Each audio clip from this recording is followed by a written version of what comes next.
Jangan lupa like, comment, and subscribe channel YouTube TVRI Bengkulu dan nyalakan lonceng notifikasinya.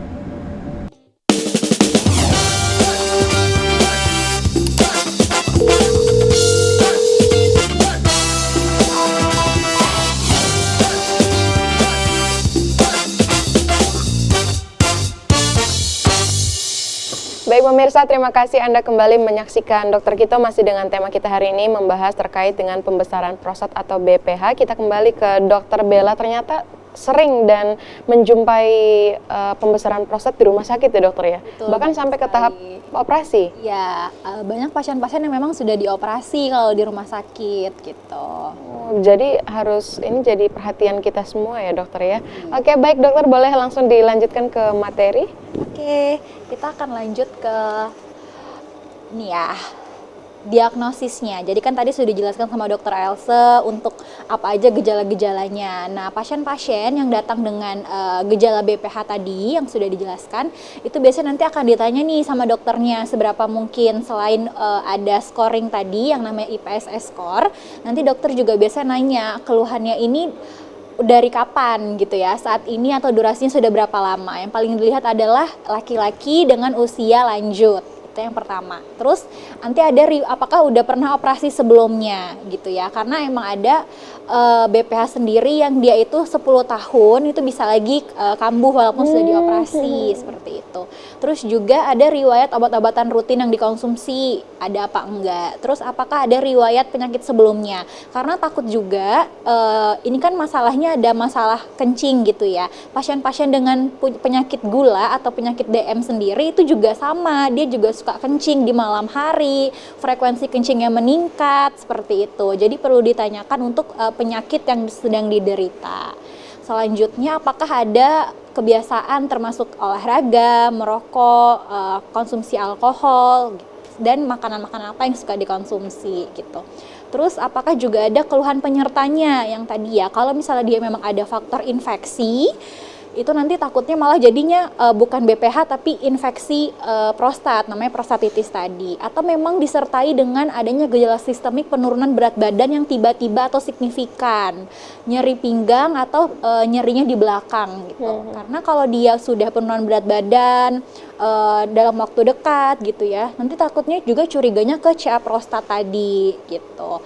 Dan juga ada nyeri pinggang yang tadi, kalau misalnya dia sudah masuk ke hidronefrosis, itu kan sudah ada pembekakannya di ginjal. Nah, nanti gejala yang akan timbul adalah dari ginjalnya sendiri yang lebih sering dirasakan sama pasiennya. Kok nyeri pinggang ya?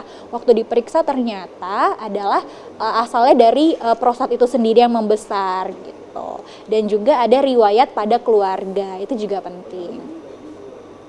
Nah, biasanya kalau di vaskes pertama juga suka dilakukan juga yang namanya itu colok dubur atau rectal toucher. Nah, nanti akan dimasukkan jari sama dokternya ya, yang pasti izin dulu sama pasiennya karena udah ada gejala-gejala tadi, udah ditanya dari anamnesis, akan dilakukan pemeriksaan.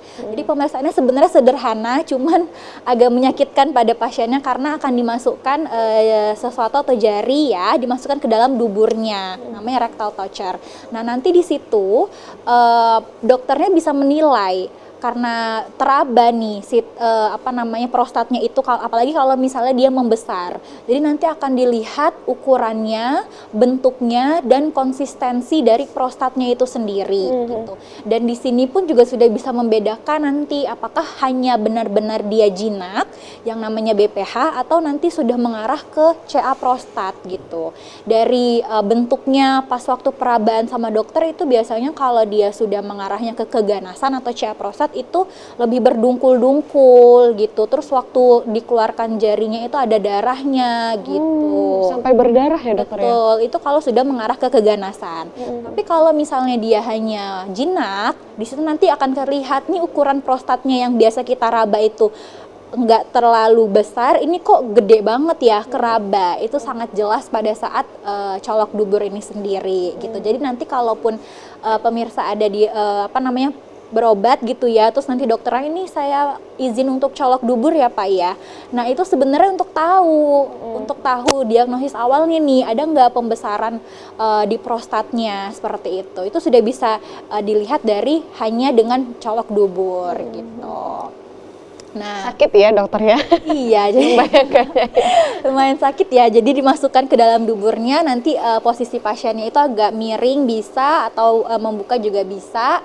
Nanti dimasukkan gitu, nanti keraba gitu ya. Pembesaran ini hanya bisa dilihat dari dalam ya dokter ya, tidak bisa lihat dari luar. Iya, nggak bisa, hanya bisa diraba. Makanya tadi harus dicoba dimasukkan dulu, diraba konsistensinya, ukurannya, bentuknya bagaimana. Begitu. Artinya dari bagian luar itu tidak ada tampak Nggak pembesaran.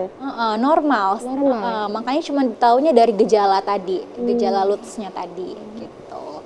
Nah, terus selanjutnya nih misalnya udah curiga ke BPH, sudah dicolok dubur. Nah, maka kita akan melakukan beberapa pemeriksaan lain ya. Antara lain yang pertama kita minta pasiennya untuk membuat buku catatan harian berkemih gitu selama 3 hari untuk mengetahui pola dari berkemihnya. Sebenarnya dia ini berkemihnya memang karena BPH-nya ataukah dia ada curiga ke penyakit penyerta lainnya seperti itu.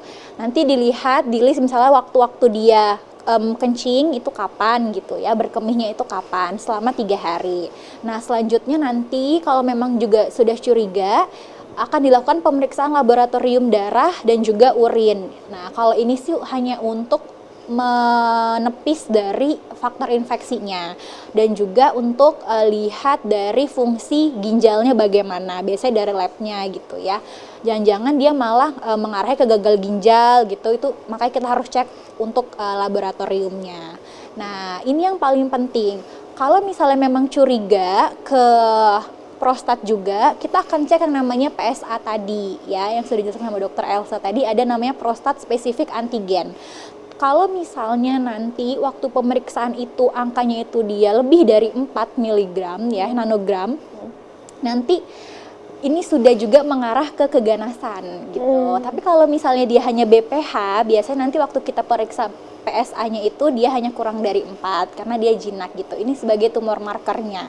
Biasanya pun kalau sudah ada PSA-nya lebih dari 4 tadi akan dilakukan yang namanya biopsi. Jadi diambil sedikit jaringan dari prostatnya, akan diperiksakan lagi ke bagian patologi anatomi untuk mengetahui apakah ini benar-benar cancer seperti itu. Artinya ada pengecekan lebih lanjut ya dokter ya? Betul. Baik dokter, sebelum dilanjutkan kita harus jeda terlebih dahulu pemirsa, jangan kemana-mana, tetap saksikan Dokter Kito bersama Kita Sehat.